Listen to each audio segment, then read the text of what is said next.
Pension ഗുണഭോക്താക്കൾക്ക് സന്തോഷ വാർത്ത.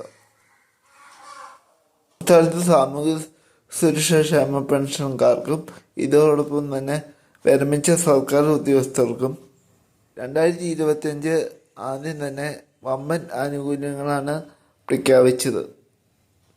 2025-26 ബജറ്റ് ഫെബ്രുവരി 7 അവതരിപ്പിക്കാനിരിക്കെ ധനമന്ത്രി കെ.എൻ. ബാലൻ നിർണായക പ്രഖ്യാപിച്ചത്. 17 നിയമസഭ ചേരുന്നത്. ബജറ്റ് അവതരണത്തിന് മുമ്പ് സാമൂഹ്യ സുരക്ഷാ ക്ഷേമ പെൻഷൻ 1 ഗഡു നൽകാനാണ് സർക്കാരിൻ്റെ തീരുമാനം. കൂടാതെ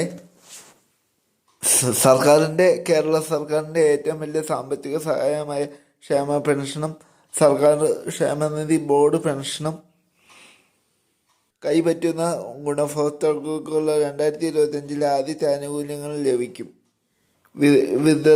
പെൻഷൻ വിതരണത്തോടനുബന്ധിച്ച് പെൻഷൻ പട്ടിക പുനഃപരിശോധിക്കുകയും ക്രമക്കേട് കാണിച്ച് പെൻഷൻ വാങ്ങുന്നവർക്കെതിരെ നടപടി സ്വീകരിക്കുകയും ചെയ്യും സർക്കാർ. വ്യാപക പരിശോധന ഇന്നു മുതൽ ആരംഭിക്കുമെന്ന് സർക്കാർ അറിയിച്ചു.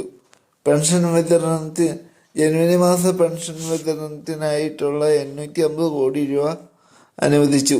ഇതോടൊപ്പം തന്നെ 4 മാസത്തെ കുടിശ്ശികയായ സാമൂഹ്യ സുരക്ഷാ ക്ഷേമ പെൻഷനും ഘട്ടം ഘട്ടമായി അനുവദിക്കാനാണ് സർക്കാർ തീരുമാനം. 2025 ജനുവരി മുതൽ മാർച്ച് വരെയുള്ള കാലയളവിൽ തനത് പെൻഷനോടൊപ്പം കുടിശ്ശിക തുകയും വിതരണം ചെയ്യാനാണ് സർക്കാർ തീരുമാനം. 31 പെൻഷൻ ഗുണഭോക്താക്കളാണ് അർഹതയില്ലാതെ സർക്കാർ ഉദ്യോഗസ്ഥരാണ് അർഹതയില്ലാതെ ക്ഷേമ പെൻഷൻ വാങ്ങിച്ചുകൊണ്ടിരിക്കുന്നത്. ഇവർക്കെതിരെ കർശന നടപടി ഉണ്ടാവും. എന്തായാലും ഒരു സന്തോഷ വാർത്തയുണ്ട്.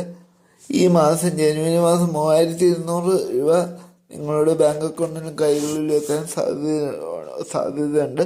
അപ്പോൾ എല്ലാവരും ഇതുപോലത്തെ അറിവുകൾക്ക് വേണ്ടി ഈ ചാനൽ സബ്സ്ക്രൈബ് ചെയ്യുക, സപ്പോർട്ട് ചെയ്യുക, ഷെയർ ചെയ്യുക. നിങ്ങളുടെ അഭിപ്രായങ്ങളും നിർദ്ദേശങ്ങളും കമൻറ്റായി രേഖപ്പെടുത്തുക.